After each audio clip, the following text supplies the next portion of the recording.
भूटान यात्रा के दूसरे दिन आज प्रधानमंत्री नरेंद्र मोदी ने वहां की संसद के संयुक्त सत्र को संबोधित किया। अपने संबोधन में प्रधानमंत्री ने कहा कि भारत अपने पड़ोसियों के साथ अच्छे रिश्तों को लेकर प्रतिबद्ध है। प्रधानमंत्री मोदी ने भूटान की संसद को संबोधित करते हुए कहा कि भारत के सशक्त होने से न केवल भूटान बल्कि अन्य पड़ोसी देशों को भी लाभ पहुंचेगा।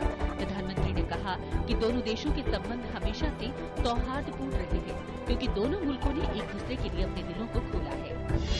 प्रधानमंत्री मोदी ने कहा कि आतंकवाद लोगों को बांटता है और पर्यटन लोगों को जोड़ता है, लिहाजा देशों के बीच नजदीकियां लाने के लिए पर्यटन को बढ़ावा देना जरूरी है।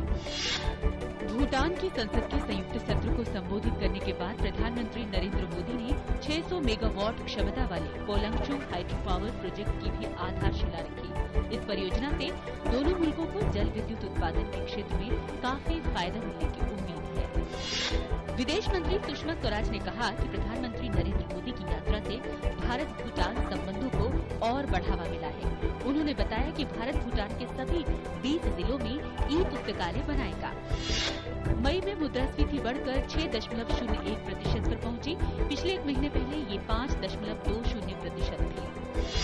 शुरुआती कारोबार के दौरान शेयर बाजार में देखी गई तेजी। सेंसेक्स 34 अंक की गिरावट के साथ 25,193.88 अंक पर आ गया।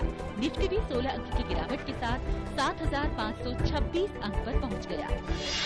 आज के शुरुआती कारोबार के दौरान डॉलर के मुकाबले रुपया 16 पैसे कमजोर होकर 59.93 रुपए प्रति डॉलर पर आ गया। पिछले कारोबारी सत्र के दौरान डॉलर की तुलना में रुपया 52 पैसे गिरकर 59.77 रुपए प्रति डॉलर पर बंद हुआ था। पाकिस्तानी लड़ाकू विमानों ने आज तड़के देश के हिंसाग्रस्त उत्तरी वजीरिस्तान कबायली इलाके में हमले किए, जिनमें लगभग 105 आतंकवादी मारे गए। इनमें से अधिकतर उज्बेकिस्तान मूल के आतंकी थे और इनमें कराची हवाई अड्डे पर हुए हमले का मुख्य साजिशकर्ता भी शामिल था। इराक में हालात बेहद नाजुक बने हुए हैं।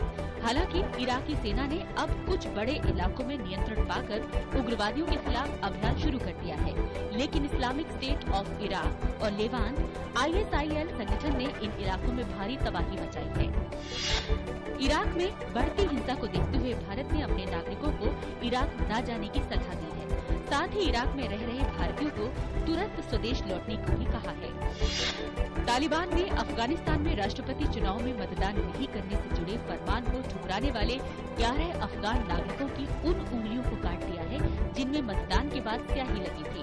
अफगानिस्तान के उप गृह मंत्री अयूब सालंकी ने ट्वीट पर इस घटना की जानकारी दी। उत्तराखंड में आई प्राकृतिक आपदा के 1 वर्ष पूरा होने के बाद भी वहां जनजीवन पूरी तरह से पटरी पर नहीं लौटा है। पुनर्वास कार्य अब भी जारी है। इतनी बड़ी प्राकृतिक आपदा राज्य के इतिहास में कभी नहीं आई।